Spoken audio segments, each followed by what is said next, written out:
गणेश चतुर्थी व्रत कथा। नमस्कार भाइयों बहनों, जय माँ गायत्री। आप सभी का मेरे YouTube चैनल शुभकर माही अष्टो में स्वागत है। आज के इस वीडियो में सुनते हैं गणेश चतुर्थी व्रत कथा। आप सभी से अनुरोध है, अगर आप मेरे चैनल पर पहली बार आए हैं तो प्लीज हमारे चैनल को सब्सक्राइब, वीडियो को लाइक और वीडियो को ज्यादा से ज्यादा शेयर अवश्य करें, ताकि आपके साथ साथ आपके अपने भी इस कथा का लाभ ले सकें।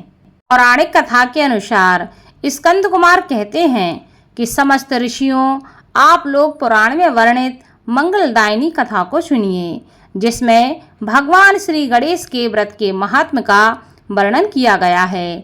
हे द्विजवरों, जिस समय पांडु पुत्रों को वनवास हुआ, वे सब धर्म परायण और भगवान कृष्ण की उपासना करते थे।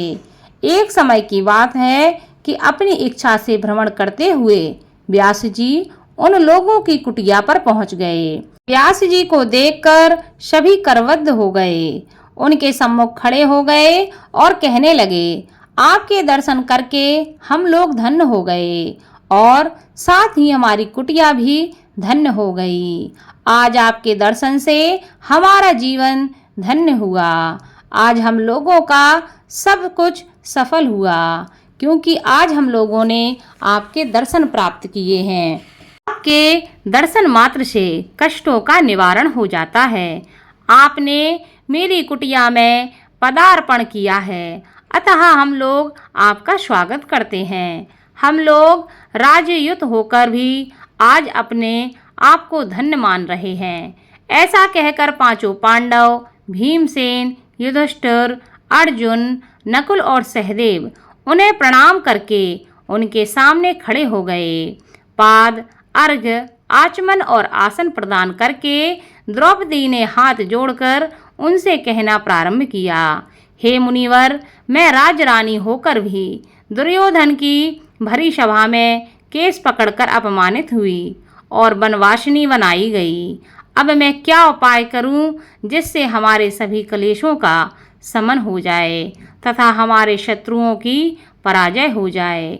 इस प्रकार युधिष्ठिर द्रौपदी के संकट नाशक उपाय पूछने पर सर्वज्ञ व्यास जी ने कृपा पूर्वक उन्हें उपाय बताया।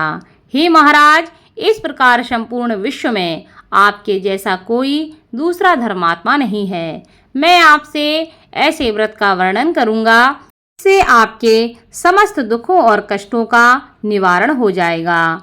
इस व्रत शुभदायक, फलदायक, दिव्य और पृथ्वी पर सभी मनोरथों को पूर्ण करने वाला है। इस व्रत के करने से विद्यार्थियों को विद्या और धनार्थियों को धन का लाभ होता है। इस संबंध में एक प्राचीन कथा है, जिसका मैं तुमसे वर्णन करता हूँ। युधिष्ठिर, उसे तुम ध्यान से सुनो। प्राचीन समय की बात है। सतयुग में चंद्रसेन नामक एक राजा थे। वे अपनी रानी के साथ दीक्षा लेकर परिवार के सहित रहते थे। वे अपने स्वजनों, उनके पुत्रों एवं कुटुंबियों के साथ अपना जीवन आनंद पूर्वक व्यतीत कर रहे थे। सौभाग्य से उनकी रानी बहुत ही गुणवती तथा पतिव्रता थी। हे राजन, युधिष्ठिर उनका नाम रत्नावली था। वह पतिव्रत का पालन करने वाली थी। स्कंद जी कहते हैं कि हे मुनिवरों, राजा और रानी में परस्पर बहुत प्रेम था। एक समय दैव योग से शत्रुओं ने उनके राज्य को हस्तगत कर लिया।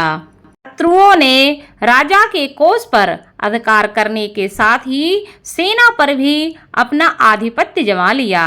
राजा का साथ अपने भाई बंधुओं से छूट गया। राजा भ्रष्ट होकर राजा अपनी रानी रत्नावली के साथ वन में चले गए।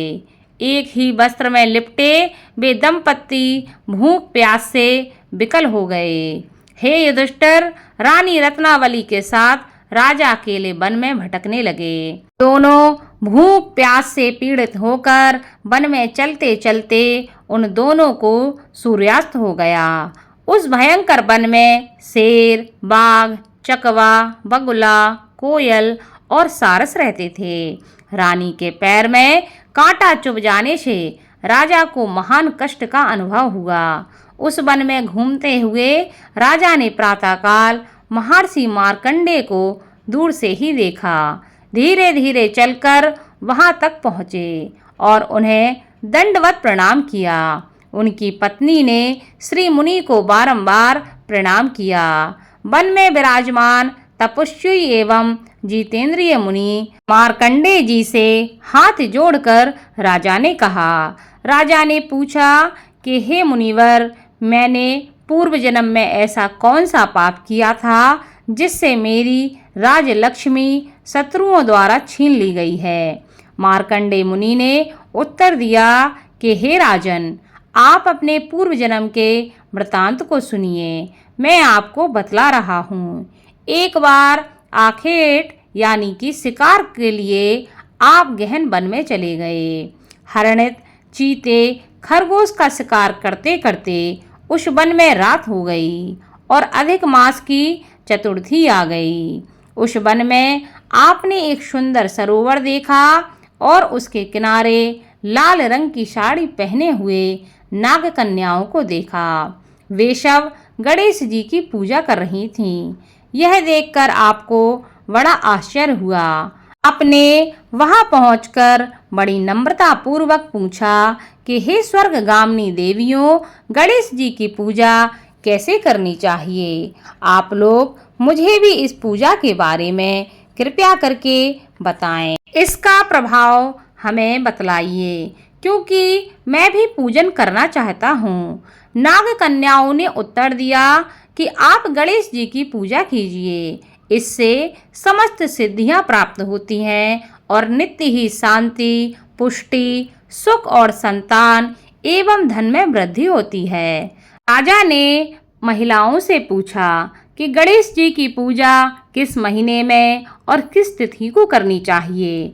इसमें किस वस्तु का दान देना चाहिए? इस पूजन की क्या विधि है? आप लोग कृपया करके मुझे यह सब बताएं। नाग कन्याओं ने उत्तर दिया कि हे राजाधिराज, अधिक मास के कृष्ण पक्ष की चतुर्थी को चंद्रोदय होने पर विधि सहित विघ्न विनाशक गणेश जी की पूजा करनी चाहिए। अपनी सामर्थ्य के अनुसार भक्ति भाव से पूजन करें। गणेश जी को पंचामृत से नहलाकर लाल पुष्प चढ़ावें। गंध, धूप, दीप, नैवेद्य, दूब, 2 वस्त्र, सुगंधित द्रव्य चढ़ावें। घी चीनी से बने हुए 15 लड्डू का भोग बनावें। उसमें से 5 लड्डू गणेश जी को अर्पण करें और 5 ब्राह्मण को दान दे दें। कुंवारी कन्याओं को पहले देकर बाद में स्वयं भोजन ग्रहण करें। गणेश जी की प्रसन्नता के लिए समस्त सामग्री गणेश जी को अर्पित करनी चाहिए। उसके बाद गणेश चतुर्थी की कथा को अवश्य सुनना चाहिए। ऐसा करने से मनुष्य की सभी मनोकामनाएं पूरी होती हैं एवं समस्त सिद्धियों की प्राप्ति होती है। गणेश जी के पूजन की यही विधि है। नाग कन्याओं की बातें सुनकर राजा ने उन्हें बारंबार नमस्कार किया। इस प्रकार राजा ने वहां गणेश जी के व्रत का मन में संकल्प करके सरोवर के तट पर जाकर गणेश जी का ध्यान किया और वहां से चले गए। इसके प्रभाव से गणेश जी आप पर प्रसन्न हो गए और आपको पुत्र, स्त्री, धन धान्य आदि से पूर्ण कर दिया। आपके महल में रत्नों के हार, स्वर्ण, गौ, हाथी एवं घोड़े, धन धान्य की वृद्धि होने लगी। कोई भी अभाव आपके जीवन में ना रहा। लेकिन कुछ दिनों के बाद आप धन को पाकर अपना व्रत भूल गए। इसके अनंतर आप उस जन्म में मृत्यु को प्राप्त हुए। हे राजन, उस जन्म में जो पूजन किया था उसके प्रभाव से आपका जन्म राजवंश में हुआ और सहृदय की मित्रता, सुंदर नारी का समागम एवं सुंदर शरीर की प्राप्ति होने से धन मद में आकर आपने व्रत करना छोड़ दिया, जिसके कारण आपकी ऐसी दुर्गति हुई है। राजा ने पूछा कि हे ब्राह्मण, अब मैं कौन सा काम करूं जिससे वर्तमान संकट से मुक्ति मिल जाए, जिस उपाय से हमारे जीवन के विघ्नों और कलेशों का नाश हो जाए तथा मुझे शांति की प्राप्ति हो। हे मुनि श्रेष्ठ, कृपया करके मुझे उपाय बताएं। मार्कंडेय मुनि ने कहा कि हे महाराज, पूर्वोक्त रीति से आप गणेश जी की पूजा कीजिए और संकटनाशन गणेश जी के व्रत को कीजिए। इससे गणेश जी प्रसन्न होंगे और आपको पुनः राज्य वैभव प्राप्त होगा। इसलिए संपूर्ण कष्टों के शमनार्थ आप स्वयं गणेश जी की पूजा कीजिए। व्यास जी कहते हैं कि मार्कंडेय जी की बात सुनकर राजा ने उन्हें प्रणाम किया और अपने भवन को लौट गए। रानी के साथ राजा ने भक्ति पूर्वक विधिवत व्रत करना प्रारंभ किया। व्रत के करने से उनके शत्रुओं का नाश हुआ। उन्होंने अपना खोया हुआ राज्य पुनः प्राप्त किया। गणेश जी की पूजा करने से सभी वस्तुएं सुलभ ही हो जाती हैं और सभी कार्यों में सफलता मिलने लगती है। स्कंद कुमार जी कहते हैं कि व्यास जी के वचन सुनकर महाराज युधिष्ठिर ने हाथ जोड़कर उनसे फिर से पूछा। युधिष्ठिर ने कहा कि हे कष्टों को दूर करने वाले महर्षि, इस चतुर्थी के व्रत की विधि बतलाइए। किस नाम से, किस मास में, किस प्रकार से गणेश जी की पूजा करनी चाहिए, तब इस व्रत में किस चीज का आहार ग्रहण करना चाहिए, कृपया करके हमारा मार्गदर्शन करें। तब व्यास जी कहते हैं कि हे राजन, अधिक मास में चतुर्थी को गणेश्वर के नाम से पूजा करनी चाहिए। लाल कनेर के फूल चढ़ाकर लड्डू आदि का भोग लगावें। लाल चंदन, रोली, अक्षत और दूब को एक एक नाम से अलग अलग चढ़ावें। तत्पश्चात विश्व प्रियाय नमः कहकर आचमन करें। ब्रह्मचारिणे नमः कहकर स्नान कराएं। गणेश्वराय नमः से वस्त्र पहनाएं। पुष्टिदाय नमः से चंदन चढ़ावें। विनायकाय नमः से पुष्प चढ़ाएं। उमासुताय नमः से धूप समर्पित करें। रुद्रप्रियाय नमः से दीप समर्पित करें। विघ्ननाशिने नमः से नैवेद्य अर्पित करें। फलादात्रे नमः से तांबूल चढ़ाएं। संकटनाशिने नमः से फल चढ़ावें। इसके बाद विघ्न विनाशक गणेश जी से प्रार्थना करें कि हे सुंदर मुख वाले गणेश जी, मैं भव बाधा से ग्रस्त एवं भय से पीड़ित और कलुषों से संतप्त हूँ। आप मेरे ऊपर प्रसन्न होइए। हे दुख दारिद्र के नाशक गणनायक जी, मेरी रक्षा कीजिए। हे विघ्नों के विनाशक, आपको बारंबार प्रणाम है। उसके बाद इस मंत्र से पुष्पांजलि देकर चंद्रमा को अर्घ देवें। हे क्षीर सागर ग्रह संभूत, हे द्विजराज, हे षोडश कलाओं के अधिपति, शंख में सफेद फूल, चंदन, जल, अक्षत और दक्षिणा लेकर हे रोहिणी सहित चंद्रमा, आप मेरे अर्घ को स्वीकार करें। मैं आपको प्रणाम करता हूँ। उसके बाद ब्राह्मण को भोजन करावें, लड्डू और दक्षिणा दें। देवता तथा ब्राह्मण से आशीर्वाद ग्रहण करें। अन्य द्वारा स्वयं आहार ग्रहण करें। रात्रि में भूमि पर शयन करें। लालच विहीन होकर क्रोध से दूर रहें। हर महीने गणेश जी की प्रसन्नता के लिए निम्न व्रत करें। इसके प्रभाव से विद्यार्थियों को विद्या, धनार्थियों को धन प्राप्ति होती है एवं कुमारी कन्याओं को सुशील वर की प्राप्ति होती है। और सौभाग्यवती रहने वाली महिलाओं अगर यह व्रत करती हैं तो दीर्घ काल तक पति का सुख भोगती हैं।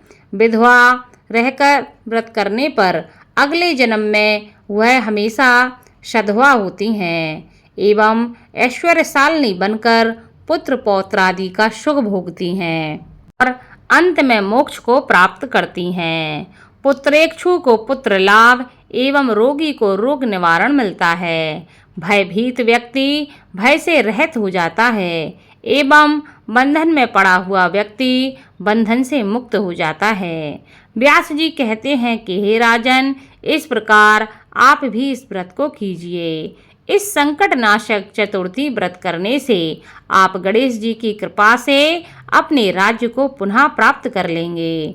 राजा युधिष्ठिर ने इस व्रत को किया। इसके प्रभाव से उन्हें संपूर्ण शत्रुओं को रणभूमि में परास्त करके भारतवर्ष का राज्य अपने अधीन कर लिया। बोलो भगवान गणेश की जय।